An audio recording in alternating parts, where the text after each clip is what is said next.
অবাক হতে হয়। এই দেশের মাটিতে মুফসিদুল মুমিনিন নামে একটা বই আছে। মুফসিদুল মুমিনিন বইয়ের এক জায়গাতে লেখা আছে যে আল্লাহ তাআলা বলবেন বিচারের কাঠগড়াতে, এই শোনো, যত মহিলার নাম আছে ফাতেমা, ফাতেমা নামে যত মহিলা আছে শোনো, আমি আল্লাহর নবীর মেয়ে ফাতেমার উপরে খুশি হয়ে গেছি, এই জন্য তোমাদের উপরে খুশি হয়ে গেলাম, তোমরা জান্নাতে যাও। তাহলে আমরা আর আমাদের স্ত্রী এবং মেয়ের নাম ফাতেমা না রেখে করছি কি? যদি ফাতেমাতেই কাজ হয়, লিখা কথা। ফাজাইলে আমাল বইটার শতকরা 60% মিথ্যা কথা আমার দাবি। আপনি রাগ করে কিছু বলবেন না, আপনি আগে তদন্ত করুন, তারপরে বলা কথা সহজে উল্টে দেওয়ার চেষ্টা করিয়েন না, কমর শক্ত থাকতে হবে। আমার বিনীত অনুরোধ থাকছে, জাতির যদি রাস্তাঘাট করে দিতে না পারি, জাতির যদি স্কুল কলেজ করে দিতে না পারি, জাতিকে চূড়ান্ত সঠিক ধর্ম দিতে পারবো, এতে বিশ্বাসী ইনশাআল্লাহ। ধর্মের ব্যাপারে জাতির ক্ষতি করে পরকাল হারাতে রাজি নয়। সম্মানিত উপস্থিতি, বৈজ্ঞানিক নুরুল হুদা তার বিজ্ঞানের কোরআন বইয়ে লিখলেন সাদ্দাদের কাহিনী। সাদ্দাদের কাহিনী একেবারে ডাহা মিথ্যা কথা। উনি লিখলেন কেন? মোশাররফ হোসেন লিখেছেন বিশদ সিন্ধু। মোশাররফ হোসেন বিশদ সিন্ধু বইয়ের 90% মিথ্যা কথা।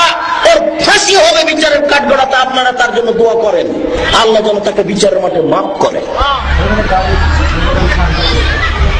এই দেশের বইয়ে মিথ্যা কথা আছে, এই দেশের বক্তব্যে মিথ্যা কথা আছে, এই দেশের বক্তব্যে মিথ্যা তাফসীর আছে। এই জন্য সতর্ক সাবধান করছি।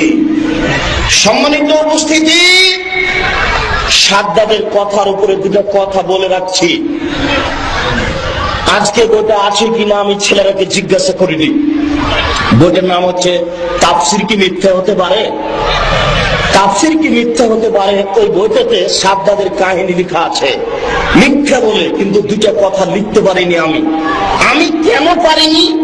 এজন্য লিখতে পারিনি যে ভুয়া হলেও একটা প্রমাণ লাগবে যে আপনি এই ভুয়া কথাটা কোথা থেকে নোট করছেন। যদি আপনি ভুয়াটা প্রমাণ না দিতে পারেন, তাহলে আপনি কি বানালেন? আমি বানাইনি, আমি এক জায়গা থেকে নোট করেছি, এটার আমি প্রমাণ দিয়েছি। আমি নোট করেছি রুহুল মানি একটা তাফসীর, আল্লামা আলুসি বিস্তারিত লিখার পরে তিনি তা মিথ্যে বলে প্রমাণ করছেন। ওখানে আমি দুটা কথা নোট করতে পারিনি, যে দুটা আপনি জানেন। কি? মালাকুল মউত আজরাইল জীবনে 2 বার কেঁদেছেন। তার একটা হচ্ছে যে সাদ্দাদের মায়ের জান কবজের সময়, আর সাদ্দাদের নিজেরই জান কবজের সময়। সাদ্দাদের মা ছিল একটা নৌকায়, নৌকা ডুবে গেল, নৌকাতে একটা কাঠ ছিল, কাঠটা ভেসে গেল, সাদ্দাদের মা কাঠের উপর উঠলো, তখনই সাদ্দাদের জন্ম। আর আল্লাহ বলছেন যে মালাকুল মউত, সাদ্দাদের মায়ের সময় শেষ। এখন মালাকুল মউত কেঁদে ফেলেছে। আল্লাহ, এই বাচ্চাটা কাঠের উপরে পানির উপরে কিভাবে থাকবে? এই জায়গাতে মালাকুল মউত কেঁদেছেন। আরেক জায়গায় জান্নাত রেডি হয়ে গেছে, সাদ্দাত 1 পা ভিতরে দিয়েছে আর 1 পা বাহিরে দিয়েছে। এখন সময় শেষ। সাদ্দাত বলছে আমাকে একটু সময় দাও, আমি একটু ভিতরটা দেখে নি, এত পরিশ্রম করে করেছি।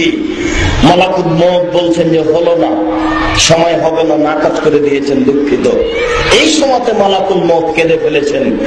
এই দুটা ভুয়া যে, এরও আমি প্রমাণ করতে পারিনি, ভুয়াও প্রমাণ নেই। মানে এটা এমনিতেই চলছে। যেমন আপনাদের একটা দোয়া মুখস্থ আছে, আস্তাগফিরুল্লাহ রব্বি মিন কুল্লি যামবি ওয়া তুবু ইলাইহি। এই দোয়াটা ভুয়াও খুঁজে পায় না। যাও ওই ভুয়া তো পাওয়া যায়।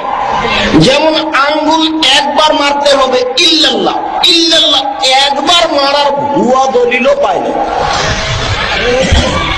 অনেক জায়গার ভুয়া দলিল আছে। কাঁধ মাসা করতে হবে অজু করার সময়, ভুয়া দলিল আছে।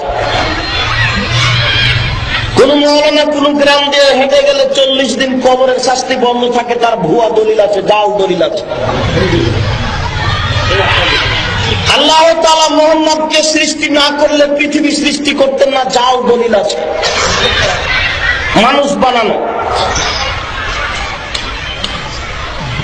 আল্লাহর নবী দেখলেন একটা হরিণ বাঁধা আছে, হরিণ যে আল্লাহর নবীকে বলছে যে আল্লাহর নবী শিকারী আমাকে শিকার করেছে, একটু দয়া করে ছেড়ে দেবেন কি, ওখানে আমার বাচ্চারা আছে, আমি শেষবারের মতো দুধ পান করিয়ে আসি। আল্লাহর নবী বলছেন যে ঠিক আছে যাও, ছেড়ে দিয়ে এবার রশিটা রাসূল নিজের হাতে তুলে নিলেন। শিকারী এসে বলছে কি ব্যাপার, আপনি কেন, আমার হরিণ কই? থামেন, আপনার হরিণ বাচ্চাকে দুধ পান করাতে গেছে, আমি আসা পর্যন্ত আমি তার জিম্মেদারি। আসছে যে পাগল মানুষ, হরিণ আবার আসবে। তো হরিণ গেছে বাচ্চাকে দুধ পান করাতে, বাচ্চা তোমরা দাঁড়া দাও, তাড়াতাড়ি দুধ পান করো। কেন মা? আমি আমার স্থানে মুহাম্মদকে বেঁধে রেখে এসেছি, কাজেই তোমরা তাড়াতাড়ি আমাকে ছেড়ে দাও। তো বাচ্চারা বলছে আল্লাহু সামাদ, আম্মা বলেন কি, আর নবীকে বেঁধে রেখে আমরা দুধ পান করবো, চলো না আমরাও যাই। একটি হরিণ বাঁধা ছিল গাছেরই তলায়, গাছেরই তলায়, একেবারে ডাহা মিথ্যা কথা। ছোটকালে বয়ে পড়েছিলেন, নবী যে রাস্তা দিয়ে হাঁটতেন সেই রাস্তায় একজন বুড়ি কাঁটা ফুটে রাখত, নবীর পায়ে কাঁটা ফুটলে নবী কষ্ট পেতেন, বুড়ি বড় খুশি হতো। একদিন নবী দেখলেন রাস্তায় কাঁটা নেই, নবী ভাবলেন বুড়ির কিছু হয়েছে, নবী বুড়ির বাড়ি গেলেন, দেখলেন সত্যি অসুস্থ, তিনি পরিচর্যা করলেন, বুড়ি ভালো হয়ে গেল। একেবারে ডাহা মিথ্যা কথা। লেখকের বিচার হবে, শিক্ষকের বিচার হবে, ছাত্রের বিচার হবে, খুব কঠিন কথা। সাধারণ মানুষের উপরে অপবাদ লাগালে মারতে হয় 80 লাঠি, আর নবীর উপরে অপবাদ লাগালে মারতে হয় 80 80 160 লাঠি। লেখক 160 লাঠির হকদার। এটাই শরীয়ত, বিকল্প কোনো পথ ঘাট নেই। শুনুন, হুজুরদের বক্তব্য, হুজুরদের তাফসীর দেখে মনে হচ্ছে ঠিক ওইরূপ পুঁথির কাহিনী। পুঁথির কাহিনী কি আপনিও জানেন। 6 মাসের রাস্তা মর্দ 6 দিনে গেল, ঘোড়ায় চড়িয়া মর্দ হাঁটিয়া চলিল। পড়েননি আপনারা পুঁথিতে? হুজুরের বক্তব্য তাই। বরফ বিক্রি করছে ওই লোকটার মাইকে বলছে, ফাতেমা কান দিয়ে কয়, আজ বুঝি হুসাইন কারবালাতে শহীদ হয়। অনেক ছেলে জানে। বলেন তো হুসাইনের শহীদের কতদিন আগে ফাতেমা মারা গেছেন? 49 বছর আগে। হুসাইনের শহীদের 49 বছর পূর্বে ফাতেমা মারা গেছেন। ফাতেমা কি করে কেঁদে বলবেন যে আজ বুঝি হুসাইন কারবালাতে শহীদ হয়? এগুলো সব ওই পুঁথির বইয়ের মতো কথা।